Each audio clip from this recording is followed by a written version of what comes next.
Olá, gente boa. Vocês vão bem? Espero que sim. E as mães que nos assistem, um beijo muito carinhoso.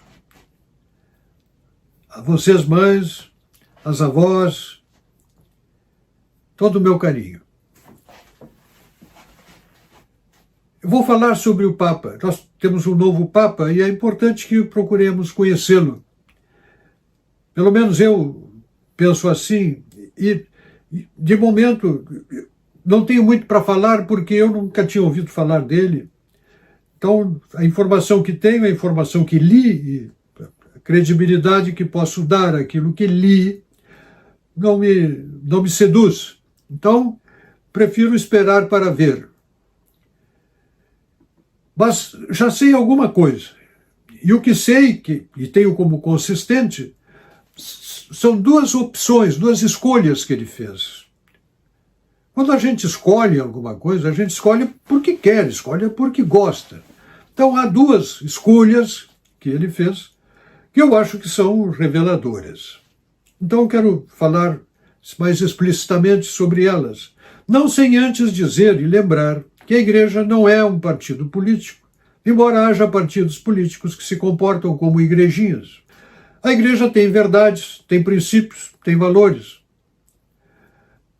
Não tem cartilhas, tem a palavra de Deus. Mãe e mestra, perita em humanidade. Vocês imaginem a experiência acumulada pela Igreja, lidando com a humanidade de modo continuado e constante ao longo de 2000 anos.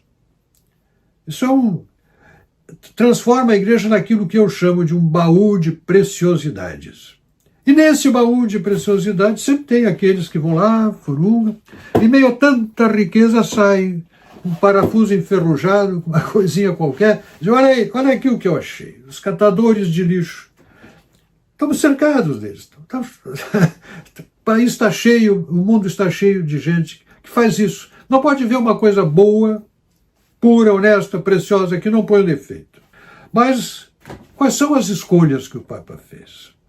O Papa se declarou agostiniano, ou seja, seguidor de Santo Agostinho. Uma baita escolha, no que me diz respeito, uma baita escolha, porque Santo Agostinho é um santo extraordinário. Viu a queda do Império Romano acontecer lá no norte da África, que depois seria, 2 séculos depois, menos do que isso, seria tomado pela Jihad Islâmica.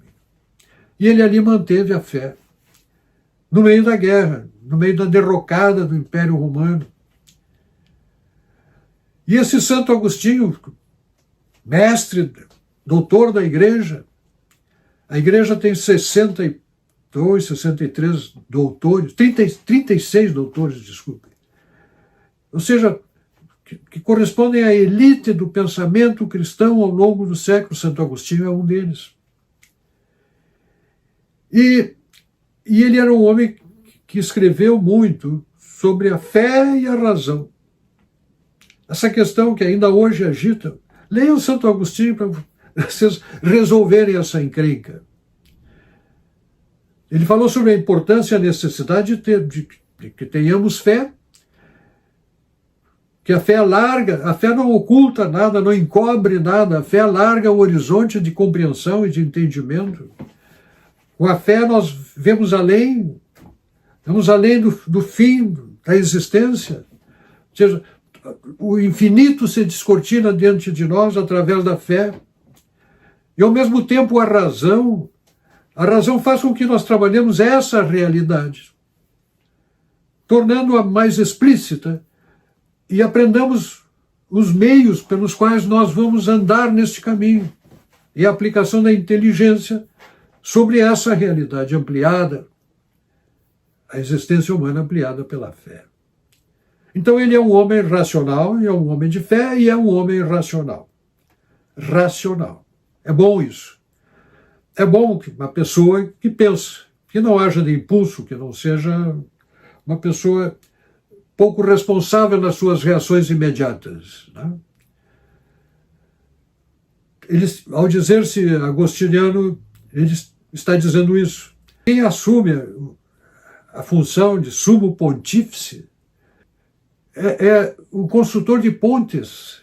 Esse aqui é o Papa, é o construtor de pontes. E a ponte que o Papa constrói é uma ponte com Deus. O Papa é alguém a quem Jesus disse: o que ligares aqui vai ser ligado lá. O que desligares aqui será desligado lá. Atribuíram a Pedro, atribuir isso a Pedro, obviamente não atribui apenas a Pedro, mas aos que viessem depois deles na sucessão apostólica. Pontífice, construtor de pontes. Mas essas pontes se referem, claro que há outras pontes que se podem construir, e há outras pontes que não devemos construir. Há ligações que não convém fazer. E que a missão principal é esta ponte, se alguma ponte construída aqui me desvia daquela ponte lá, não é um bom caminho. Eu tenho certeza que, espero que o Papa tenha isso como bem entendido. Né?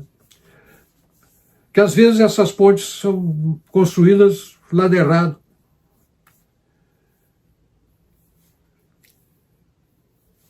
Mas a outra escolha que quero falar, uma é a condição de seguidor de Santo Agostinho, e a segunda é a escolha do Papa. Leão XIV faz lembrar Leão XIII, que foi um extraordinário Papa também ele. E Leão XIII, entre as muitas coisas boas que fez, ele escreveu a primeira encíclica. Ele viveu num período da era industrial tumultuado por questões sociais. À medida que as cidades se urbanizavam, cresciam, surgiam empregos. Emprego significava renda certa no fim do mês, salário certo no fim do mês, numa sociedade em que o dinheiro aparecia na hora da colheita, na hora do trabalho feito. Não havia condições de se organizar a vida, e as pessoas quiseram aquilo para si e passaram a invadir os espaços urbanos existentes. E criaram-se questões sociais terríveis. Então ele escreveu uma encíclica, foi a primeira encíclica tratando de questões sociais dentro da vida da igreja, a Rerum Novarum, que significa das coisas novas, sobre essas coisas novas que estão acontecendo.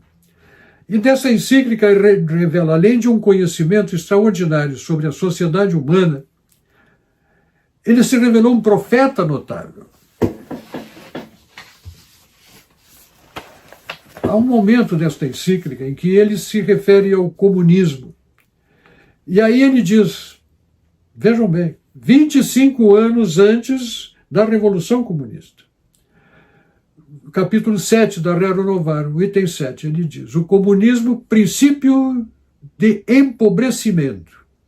E diz: além da injustiça de seu sistema, vêem-se bem, mas vejam bem, ele escreveu, vêem-se bem, se antevê, percebemos antes que aconteçam, as suas funestas consequências. O homem lá atrás.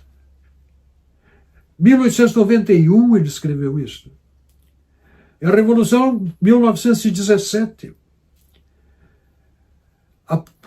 Que consequências são essas? A perturbação em todas as classes da sociedade. Uma odiosa e insuportável servidão para todos os cidadãos.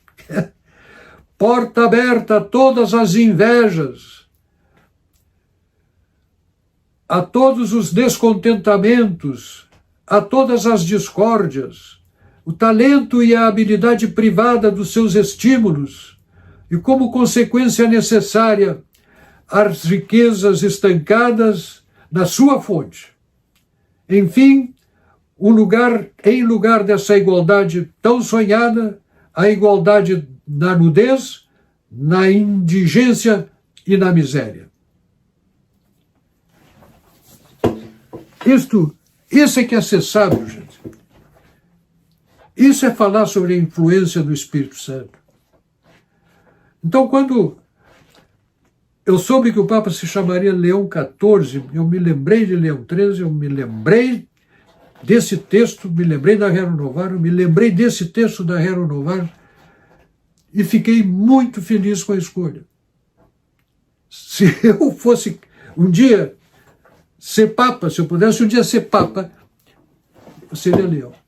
Seria Leão também por causa de Leão I, Leão Magno, doutor da igreja, como Santo Agostinho, ser humano notável também, o homem que parou Átila quando Átila ia atacar Roma. Ele chegou numa procissão, Átila estava pensando como fazia, se atravessava ou não o rio para entrar em Roma, seguir a viagem e entrar em Roma, e veio uma procissão com o Papa à frente. E o Átila para, o homem que tinha arrasado todo o norte da Itália, depois de ser parado em Paris por Santa Genoveva, ele chega em Roma, da capital decadente do Império, que resistiria pouco tempo depois. 452, o Império acabou em 476 depois de Cristo. 20 e poucos anos depois, ele chega e pergunta: quem és tu? Ao Papa que chegava comandando aquele cortejo. E Leão XIII diz: Leão, Papa! E do seu cavalo se dirige, vai sozinho em direção a Átila. E ali eles conversam. E ao fim dessa conversa, onde provavelmente houve alguma oferta de dinheiro, de riquezas para que ele retornasse, Átila vai embora e com isso salvou-se Roma de uma possível destruição total. Mas assim era um homem com presença na vida, na história. Não foi imperador de Roma. Não foi imperador de Roma que foi enfrentar o Átila. Foi o Papa Leão com o seu cortejo. Valentiniano ficou em casa, o imperador. E o Papa seguiu o seu curso. Que seja assim também o magistério pontifício do nosso novo Papa Leão XIV. Meu nome é Percival Pugina, quero meu país de volta.